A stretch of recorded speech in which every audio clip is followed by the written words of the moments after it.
Good evening to all of you all.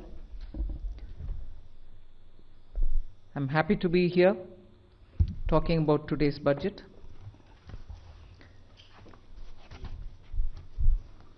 The budget actually says several things about our path towards Vikasit Bharat.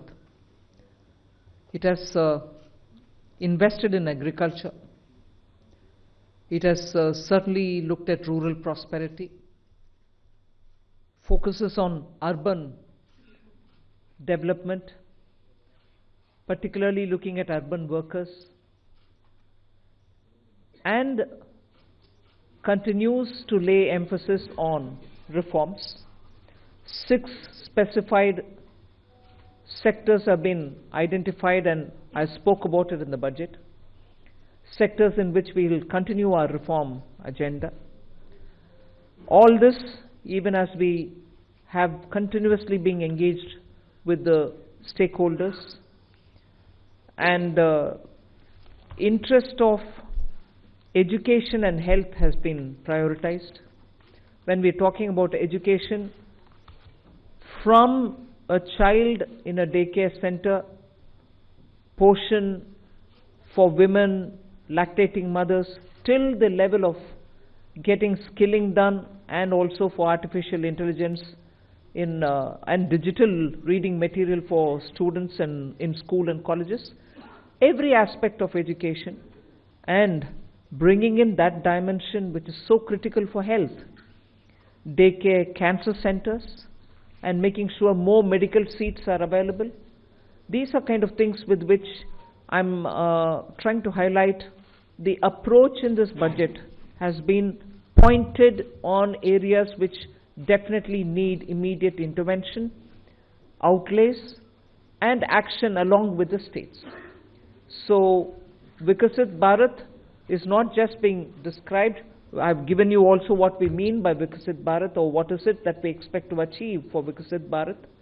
So this budget actually has given you several things on which you can understand how this economy is being planned to take forward a route towards Vikasit Bharat. Secretaries have joined me. All of them would also come in to explain or answer and give clarity and so on. But one thing which I certainly would like to highlight is responding to the voice of the people, which is what Prime Minister Modi is known for in his administration. It's a very responsive government. And as a result, the income tax simplification, which I announced in July, is already completed in its works, and we shall bring the bill in the next week. So the income tax simplification, about which in July budget I have gone in detail to say, the work is completed within 6 months is what I said. Within 6 months we've brought the bill. It will be coming into the parliament next week. So if we are talking of reform, inclusive of taxation, the work is done. This budget also speaks about rationalization in customs. Tariffs are being brought down, tariffs are being simplified, and also the basket which consisted of so many different tariffs for so many different commodities are now reduced. 8 were taken off earlier, 8 has been taken off now. So whatever remains now, 7 I think remains, and that is all about India's tariff picture. So the usual narrative which goes on, saying is India being too heavy on tariffs? No, you find that we've drastically reduced and also simplified. So this budget has so many things for all of us to talk about.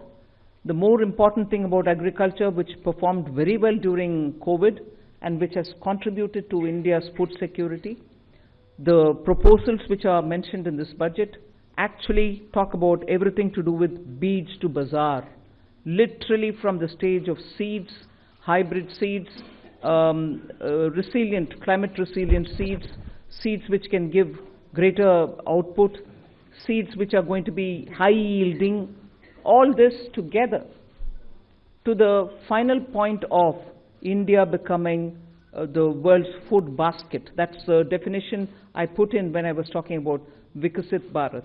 So we are making sure that India's agriculture gets the support across the board, whether it is on seeds, whether it is for skilling the farmers, whether it is rural prosperity, whether it is going to have agriculture and allied industries being set up in rural areas, and whether it is going to be farmers getting better and more loan with interest subvention, not just farmers, fishermen, and also dairy, meaning animal husbandry. So the picture for rural development and the picture for supporting agriculture is across the board, and that has been narrated. The second thing which I would want to highlight is the continued emphasis that we're giving since vote on account budget, July budget, and now on the MSMEs. Whether it is giving them sovereign guaranteed loan, whether it is support during COVID, whether the definition being changed now for better, more inclusive growth in MSMEs, access to bank credit. So MSMEs have also been given greater emphasis. Together with this, I'd like to highlight the point that energy security has had greater attention in this budget. We've highlighted in July budget how even pump storage will have greater attention. Solar and wind and renewable energy has also been taking consistently good importance in our budgets. This time we are talking about the small modular reactors. I've also announced that there shall be 2 amendments, one to the Atomic Energy Act and the other one for the civil liability. All of this is going to help us attain energy security.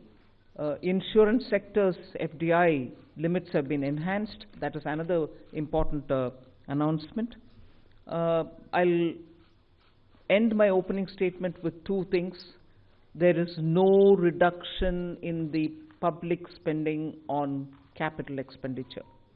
Let's put that up front. We continue to place emphasis on the multiplier effect that capital expenditure done by government has shown, has sustained us.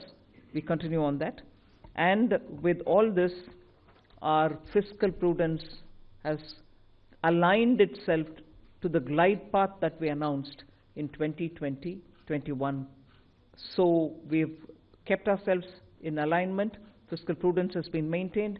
And the next year, coming years, estimate is also been given. Well under 4.5 is what we had said earlier. We are also projecting the same. So this is just as an opening statement. There's a lot more to say, but as you all ask questions, so shall we answer.